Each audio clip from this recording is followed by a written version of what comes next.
राकेश अपनी माँ सुमित्रा देवी के ऊपर चिल्ला रहा था। माँ, अंजू अब दोनों वक्त का खाना नहीं बनाएगी। बहुत थक जाती है वह। आखिर उसकी भी जान है।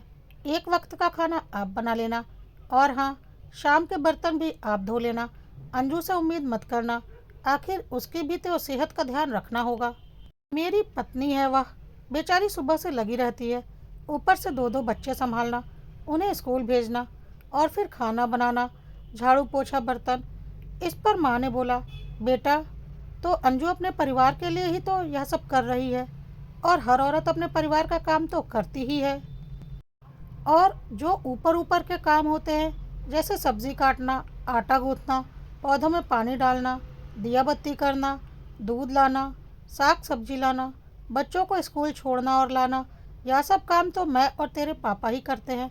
उसके बाद के जो काम बचे होते हैं वह अंजू करती है। इतना काम तो हर औरत को करना ही पड़ता है। बच्चे तो हर औरत के होते ही हैं। लेकिन राकेश को कुछ भी नहीं सुनना था। वह माँ के साथ बहुत ही बदतमीजी से बात कर रहा था। राकेश ने बोला, माँ, तुम अपनी बकवास बंद करो। बस मैंने बोल दिया ना कि मेरी पत्नी इस घर का सारा काम अकेले नहीं करेगी तो नहीं करेगी। तब तक राकेश के पापा मनोहर बाबू वहाँ आ गए और उन्होंने बोला, तुम्हारी पत्नी अगर अपने घर परिवार का काम नहीं कर सकती और वह बहुत थक जाती है तो इसके लिए हम जिम्मेदार नहीं हैं। वह कोई हमारा काम तो कर नहीं रही होती है, बल्कि अपने पति और बच्चों के लिए ही कर रही होती है, जो कि हर औरत करती है। इसमें इतना चिल्लाने की कोई ज़रूरत नहीं है। राकेश ने बोला, पापा, आपकी हिम्मत कैसे हुई मेरी पत्नी के बारे में ऐसा बोलने की। इस पर मनोहर जी ने बहुत ज़ोर से दहाड़ा, और तुम्हारी हिम्मत कैसे हुई मेरी पत्नी के बारे में कुछ बोलने की और मेरी पत्नी से ऊंची आवाज़ में बात करने की। भूलो मत, यह तुम्हारी माँ बाद में है और मेरी पत्नी पहले है। और जैसे तुम्हें अपनी पत्नी बहुत प्यारी है ना, मुझे भी मेरी पत्नी बहुत प्यारी है। मेरी पत्नी ने भी अकेले के दम पर मेरी और मेरे बच्चों की जिम्मेदारियाँ पूरी ज़िंदगी उठाई है, और हर औरत उठाती है। तो आइंदा गलती से भी मेरी पत्नी को सिर्फ अपनी माँ समझकर बकवास करने की ज़रूरत मत करना।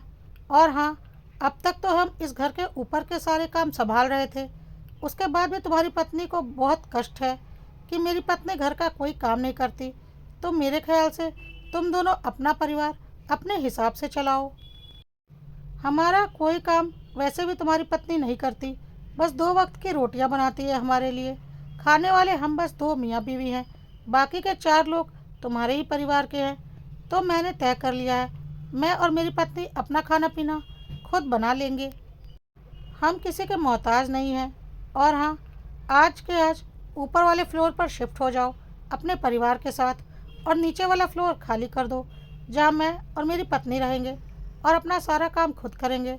अब तुम लोग भी तैयार हो जाओ अपना सारा काम खुद करने के लिए, क्योंकि तुम दोनों को हमारे लिए कुछ भी करने की अब कोई ज़रूरत नहीं है।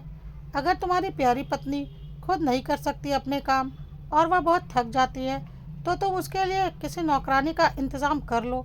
लेकिन इस वहम में कभी मत रहना कि मेरी पत्नी तुम्हारी पत्नी की नौकरानी बनकर रहेगी। मेरी पत्नी इस घर की मालकिन है, और जब तक वह जीवित है वही इस घर की मालकिन रहेगी और कोई नहीं। तो आइंदा गलती से भी मेरी पत्नी के ऊपर चिल्लाने की ज़रूरत मत करना, वरना मैं भूल जाऊंगा कि तुम मेरे बेटे हो। और तुरंत का तुरंत नीचे वाला फ्लोर खाली करो और अपनी पत्नी को लेकर ऊपर वाले फ्लोर पर शिफ्ट हो, क्योंकि मुझे मेरी पत्नी का सम्मान बहुत ही प्यारा है। एक बात हमेशा याद रखना, आइंदा उसे सिर्फ अपनी माँ समझने की और कुछ भी बोलने की गलती कभी मत करना, नहीं तो तुम दोनों सोच भी नहीं सकते कि इसका अंजाम क्या होगा। राकेश और अंजू एक दूसरे को चुपचाप देख रहे थे और उन्हें कुछ समझ में नहीं आ रहा था। उन्होंने सपने में भी यह नहीं सोचा था कि उनकी दादागिरी का जवाब मनोहर बाबू इस तरह से देंगे। जाते जाते मनोहर बाबू एक बात और बोलते गए, बच्चे अपना परिवार होने के बाद या तो बहुत याद रखते हैं कि यह मेरा पति है और यह मेरी पत्नी है और हमें एक दूसरे का ख्याल रखना है, पर वह यह भूल जाते हैं कि उनके माता पिता सिर्फ उनके माता पिता नहीं हैं, बल्कि वह भी उन्हीं की तरह पति पत्नी है। और बच्चों का रिश्ता तो आज जुड़ा है, पर उनके माता पिता सालों से एक दूसरे का साथ निभा रहे हैं।